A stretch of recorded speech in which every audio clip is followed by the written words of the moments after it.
Shalom saudara yang dikasihi Tuhan, selamat pagi, senang dan bahagia rasanya karena masih bisa menyapa saudara di pagi yang indah ini.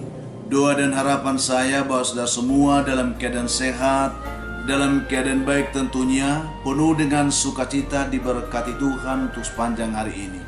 Kita bersyukur saudara, kita masih diberi anugerah hari baru oleh Tuhan pagi ini, tentu dengan berkat-berkat Tuhan yang baru yang bisa kita nikmati di sepanjang hari ini. Namun sebelum kita menikmati semua itu saudara, mari kita merendahkan diri di hadapan Tuhan. Kita memohon kekuatan dan tuntunan Tuhan untuk menyertai kita berjalan bersama dengan Tuhan di sepanjang hari ini. Kita berdoa.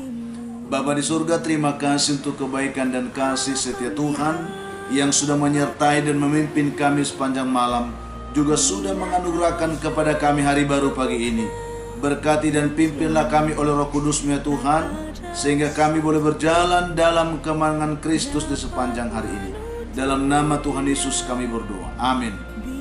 Saudaraku yang dikasihi Tuhan, firman Tuhan yang menjadi renungan kita pada pagi hari ini, saya siapkan satu ayat dari kitab 1 Petrus pasal yang pertama, ayat yang ke-18 saudara. Demikian bunyinya.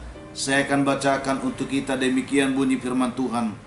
Sebab kamu tahu bahwa kamu telah ditebus dari cara hidupmu yang sia-sia, yang kamu warisi dari nenek moyangmu itu bukan dengan barang yang fana, bukan pula dengan perak atau emas. Demikian pembacaan ini saudara, kiranya Tuhan membuka hati kita untuk mengerti firman pagi hari ini. Topik renungan kita pada pagi hari ini adalah salib Kristus yang menyelamatkanku. Saudara yang dikasihi Tuhan, Alexander Solzhenitsyn saudara adalah seorang pengarang asal Rusia. Dia dikirim ke sebuah penjara di Siberia karena dia mengkritik komunisme. Setelah menderita bertahun-tahun di bawah kondisi yang tidak tertahankan itu, ia pun memutuskan untuk mengakhiri hidupnya. Walaupun ia sangat yakin bahwa bunuh diri itu adalah hal yang bertentangan dengan kehendak Tuhan.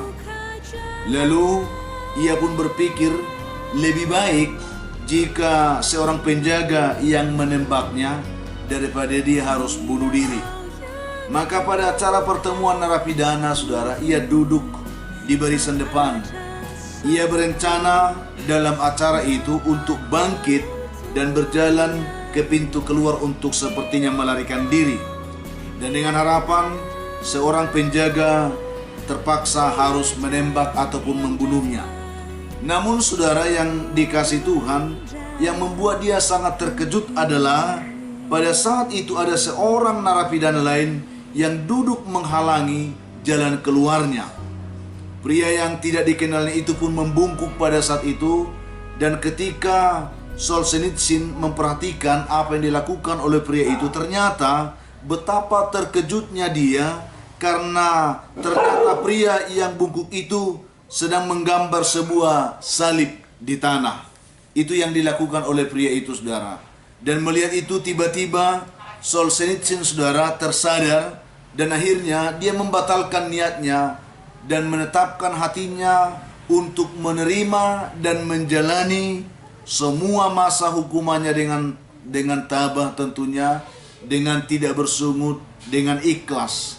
Dan sejak saat itu, sekalipun ia di dalam penjara, ia menjadi seorang Kristen yang baik, dia menjadi seorang Kristen yang taat. Dan ketika ia akhirnya dibebaskan, ia pun menjadi saksi Kristus yang baik bagi dunia, yang giat bersaksi tentang salib Kristus kepada dunia. Saudaraku yang dikasihi Tuhan, ini hanya sebuah kisah saudara untuk mengingatkan kita betapa berharganya salib Kristus itu yang olehnya kita telah diselamatkan saudaraku. Apakah saat ini saudara berada di dalam kungkungan keadaan yang sulit? Mungkin juga kita sedang menghadapi beban hidup yang berat, persoalan hidup yang berat, pergumulan-pergumulan yang sulit, yang membuat kita seperti kita sedang terpenjara dan membuat kita seakan-akan bisa menjadi putus asa. Apakah saudara sedang bertanya-tanya, Apakah hidup ini patut terus dijalani ataukah harus diakhiri? Atau mungkin kita harus melarikan diri? Saudara yang kasih Tuhan, mari berhentilah sejenak, pusatkan hatimu kepada salib, di mana Yesus telah mati di sana untuk menebus engkau dari upah dosa dan kebinasan kekal yang engkau harus jalani. Di salib itu darahnya telah tercurah untuk menebus engkau. Mari saudaraku, perhatikan betapa Tuhan mencintai engkau, mencintai kita semua, dengan rela berkorban, dengan memberi hidupnya supaya kita beroleh kehidupan dan keselamatan. Mari saudaraku yang kasih Tuhan, berhentilah, perhatikanlah betapa berharganya kita bagi Tuhan. Ya, peristiwa itu memberi pesan kasih. Ketika kita terfokus untuk melihat Kristus yang disalib, di sana kita akan bisa memperhatikan bagaimana Tuhan mengasihi kita, bagaimana Tuhan menyediakan pengampunan kepada kita. Di sana Dia menyediakan anugerah keselamatan bagi setiap kita. Anugerah itu dikaruniakan Allah kepada setiap kita yang mau menerima dan percaya kepadanya. Saudara yang kasih Tuhan, mari undang Tuhan dalam hidup saudara.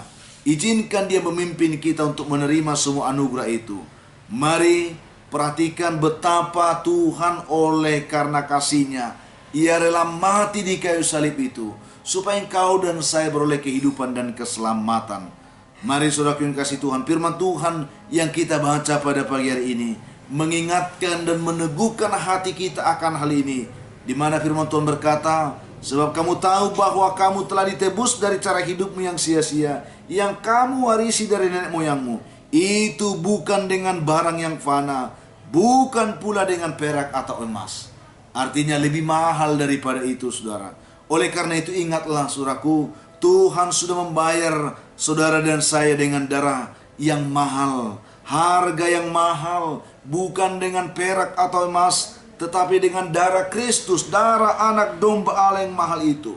Jika kita menyadari ini saudara, maka sesungguhnya kita akan dikuatkan menjalani kehidupan ini. Sesulit apapun hidup yang kita jalani, seberat apapun beban yang kita pikul, kita percaya bahwa semua itu tidak seberat yang Tuhan sudah pikul atas dirinya oleh karena beban dosa kita. Itu yang harus kita syukuri saudaraku. Mari ketika engkau sedang merasa putus asa, pandanglah Kristus yang sedang tersalib itu. Ketika engkau merasa tidak berdaya, pandanglah Tuhan yang telah disalibkan oleh karena ketidakberdayaanmu. Ketika engkau merasa hidup ini tidak berarti lagi, pandanglah Kristus yang telah membuat hidupmu berarti di salib itu, saudaraku.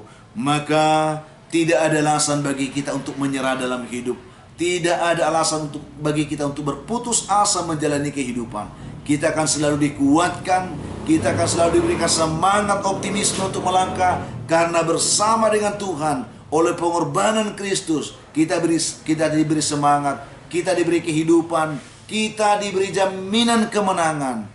Ini yang perlu saudaraku, salib Kristus yang menyelamatkanku, menyelamatkan saya dan saudara. Mari kita memandang salib itu dan bersyukur untuk Kristus yang telah rela mati untuk saya dan saudara di salib itu, saudaraku.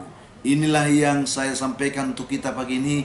Tuhan kami memberkati saudara dengan renungan ini. Kita dikuatkan untuk melangkah hari ini bersama dengan Tuhan. Kita berdoa. Bapa di surga, terima kasih untuk kebaikan dan kasih-Mu yang telah menyapa kami pagi ini. Berkatilah setiap kami mendengarkan renungan ini. Berkatilah hamba berdoa untuk umat-Mu dimanapun yang mendengarkan renungan doa ini. Yang lemah kiranya mereka dikuatkan Tuhan. Yang putus asa diberi harapan oleh Tuhan. Yang berbeban berat diberikan kelegaan. Yang berduka dihiburkan Tuhan. Hamba doakan umat Tuhan pagi ini yang sedang bergumul karena sakit penyakit. Biarlah mereka boleh dijamah, ditolong dan dipulihkan Tuhan. Hamba doakan juga anak hamba yang sedang bergumul sakit penyakit. Tuhan jamah dia, Tuhan pulihkan. Masih banyak umat-Mu saat ini yang bergumul karena sakit penyakit. Tangan Tuhan memberikan mereka kesembuhan. Hamba juga doakan pagi ini umat-Mu, anak-anak-Mu yang sedang bergumul mencari pekerjaan. Tuhan buka lapangan pekerjaan bagi mereka hari ini. Yang mencari jodoh diberkati Tuhan. Yang mengharapkan keturunan dalam keluarga, Tuhan juga memberkati mereka. Hamba doakan anak-anak kami yang sedang bergumul dalam pendidikan. berkati mereka semua. Yang sedang bergumul melanjutkan pendidikan pun diberkati Tuhan. Yang sedang bergumul untuk menyelesaikan pendidikannya pun diberkati Tuhan juga. Hamba doakan umat-Mu pagi ini yang bersuka cita karena mereka berulang tahun, karena mereka mendapatkan rezeki berkat Tuhan yang baru. Berkatilah mereka semuanya hari ini. Ingatkan bahwa semua itu anugerah Tuhan bagi mereka. Penuhkan sukacita mereka dan ajar mereka untuk bersyukur kepada Tuhan pagi ini. Hamba juga berdoa pada pagi hari ini untuk anak-anak Tuhan, umat Tuhan. Ada begitu banyak yang sedang mengalami pergumulan hidup yang berat pagi ini. Dimanapun mereka berada, ketika mereka mendengarkan renungan doa ini, mereka berharap Tuhan memberkati mereka. Oleh karena itu, biarlah kiranya pagi ini hamba berdoa memberkati mereka semua pagi ini. Hanya dalam nama Tuhan Yesus Kristus kami mengucap syukur. Amin. Saudaraku yang dikasihi Tuhan, apapun keadaan hidup yang mungkin saudara hadapi hari ini, saya hanya mau berpesan saudaraku, tetaplah semangat, jadilah kuat dalam Tuhan, mengucap syukur atas segala sesuatu dan bersuka cita senantiasa. Itulah yang dikehendaki Tuhan dari hidup saudara. Kalau saudara mempunyai beban, pergumulan hidup yang berat dan saudara memang rindu didoakan, hubungi kami saudara di nomor telepon yang tertera di layar saudara. Kami siap membantu mendukung saudara dalam doa. Itu komitmen kami. Dan kami berharap saudara juga kan tetap bisa membantu kami men-share, membagikan renungan ini kepada yang lain. Karena kami tahu ada begitu banyak anak-anak Tuhan pagi ini yang sedang menantikan anugerah Tuhan, yang sedang menantikan pertolongan berkat Tuhan. Bagikan kepada mereka, biarkan mereka menonton dan juga boleh diberkati Tuhan. Itulah harapan kami. Akhirnya saya Pendeta Linti Dongoran, Pendeta GKP Jemaat Khusus Horisan Medan, menyampaikan sampai jumpa saudaraku di kesempatan lain. Tuhan memberkati saudara. Shalom.